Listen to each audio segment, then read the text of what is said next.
आर'नाइ 5G YouTube चेनेलाव आरो फिन खेबसेबाव बरायफिनबाय लोगोफोर। दिनैनि गोदान भिडिअ'आनो जाहैबाय आं मोनसे जबनि आपडेट लानानै फैदों।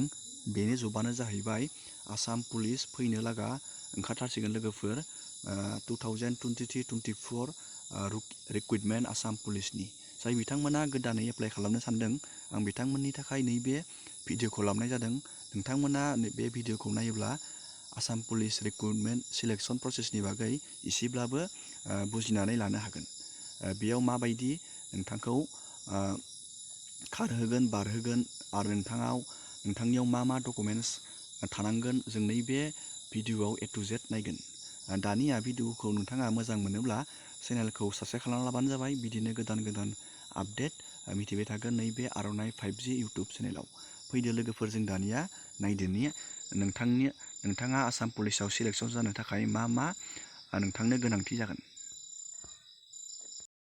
दानिया लोगोफोर, जों नैबे लिस्टनि जोहै जोङो बुजिनानै लानो हागोन नोंथाङा बेसे मार्क बोनो हागोन, मायाव नोंथाङा बांसिन मार्क बोनांगोन आरो मा नोंथांनो डकुमेन्ट्स गोनांथि जागोन।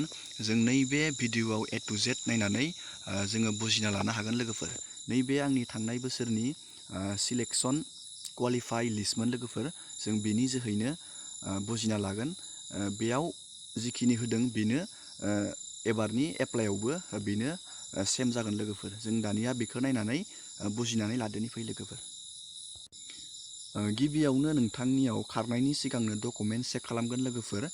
डकुमेन्टसा मा चेक खालामनो होनबा नैबेयाव नोंनि एज प्रुफ सार्टिफिकेट जेरै आधार कार्ड नोंथाङा होनांगोन बेयाव गिबियावनो, आरो नोंथांनि बेयाव क्वालिफिकेसन सार्टिफिकेट बेयाव मेट्रिकनिखौबो नायगोन आरो HSनिखौबो नायगोन।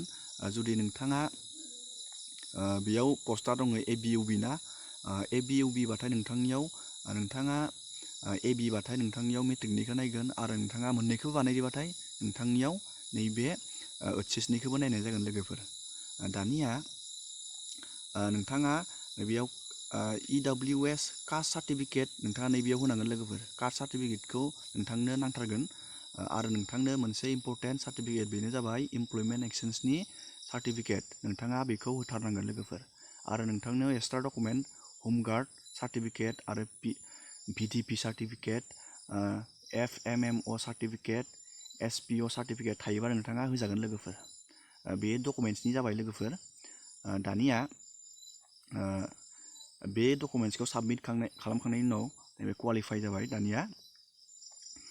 दानिया लोगोफोर, जोङो फिजिकेल स्टेन्डार्ड टेस्टखौ नायगोन लोगोफोर। नोंथांनि गिबियावनो नोंनि गोजौखौ नायगोन, हाइटखौ नायगोन, लोगोसे बेयाव मिनिमाम नोंथाङा 160नि सायाव थानांगोन लोगोफोर। आंनिया नैयाव 172.40 ओंखारदोंमोन, आरो चेस्टआ नोंथाङा ST बाथाय जों बर'फोरनिया 85 थानांगोन लोगोफोर।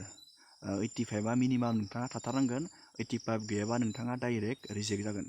लोगोसे नोंथाङा 85निफ्राय नोंथाङा 5 इन्सि फुवारनांगोन। लोगोसे 5 इन्सिया नोंथाङा फुवारथारनांगोन, आरो बे 5 इन्सिखौ नोंथाङा फुवारनो हायाबा नोंथाङा डिसक्वालिफाइ जागोन लोगोफोर।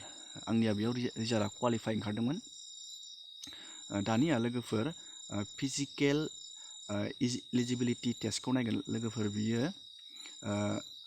खारनाय लोगोफोर 3200 मिटार, बियो 3200 मिटार लोगोफोर। बेयाव लोगोफोर नैयाव बेट्स नाम्बार थागोन, नोंनो बिखायाव मोनसे बेट्स नाम्बार गानहोगोन। टाइमा थागोन लोगोफोर 14 मिनिट होयो लोगोफोर टाइमखौ। 14 मिनिटआव नोंथाङा जेसेनो थाब हायो एसेनो खारबाथाय नोंथाङा नैबे 20 नाम्बार थागोन। बे खारनायाव नोंथाङा बे 20 नाम्बारखौ मोननो हागोन लोगोफोर। नोंथाङा एक्सिलेन्ट खारनो हायोबाथाय 20 नाम्बारखौ मोननो हागोन 14 मिनिटआव। नोंथाङा टाइमनि सायाव डिपेन्ड खालामगोन नैबे मार्कआ। आंनिया बेयाव क्वालिफाइ ओंखारदोंमोन। बेयाव राउन्डआ लोगोफोर 400 मिटार थायोबाथाय 8 राउन्ड जायो, 8 फाखो जायो, आरो राउन्डआ फिसाबाथाय 10 फाखो जायो लोगोफोर। लोगोसे 3200 मिटार नोंथाङा खारनांगोन। जों दानिया खारनायखौ नायखांबाय लोगोफोर। दानिया जों नायगोन फिजिकेल इलिजिबिलिटि टेस्ट। बे लोगोफोर नोंनि लं जाम्प लोगोफोर बियो लं जाम्पआवबो लोगोफोर 20 मार्क थायो। बेनो लोगोफोर आसाम पुलिसाव मार्क लाखिनो इजिसिन प्रसेसा बेनो जाहैबाय लं जाम्प। नोंनि लं जाम्पनि सायावसो सोनारगोन। नोंथाङा जुदि खारनायाव एसे डाउनबाथाय नोंथाङा लं जाम्प बारनानै मार्कखौ फुल लाबोनो हागोन लोगोफोर। नोंथाङा 4-16 मिटार बारबाथाय नोंथाङा एक्सिलेन्ट मार्क मोनगोन, 20 मार्क मोनगोन लोगोफोर। नैबे आंनि बारनायमोन 508.39 नैबे आं बारनायमोन बियो CM। आं बेयाव एक्सिलेन्ट मार्क मोनदोंमोन। दानिया लोगोफोर सिनापखौ जुदि होयोब्लाथाय लोगोफोर नोंथाङा 14 बार मारिनांगोन, बेयाव 20 मार्क मोनगोन नोंथाङा। आरो जों दा बेयाव नोंनि एक्सट्रा डकुमेन्ट्सनि बागै सावरायगोन लोगोफोर। नोंथाङा नैफोरबायदि डकुमेन्ट्स थायोबा नोंथाङा एक्सट्रा मार्क मोनगोन, जेरै हमगार्डनि सार्टिफिकेट, जेरै VDP सार्टिफिकेट, जेरै SPO सार्टिफिकेट, 10 पास पार्सेन्टेजखौ नायो लोगोफोर बेयाव ABआव, आरो स्पर्ट सार्टिफिकेट नायो, आरो नेसनेल नि सार्टिफिकेट नायो लोगोफोर खेलाफोरनि। आरो नैबेयाव 12 पासनिबो बेयाव पार्सेन्टेजआ बेयाव एड जायो लोगोफोर। नोंथाङा बेखौ एक्सट्रा मार्क हिसाबै मोनगोन नैफोरबायदि सार्टिफिकेट नोंनाव थायोबाथाय।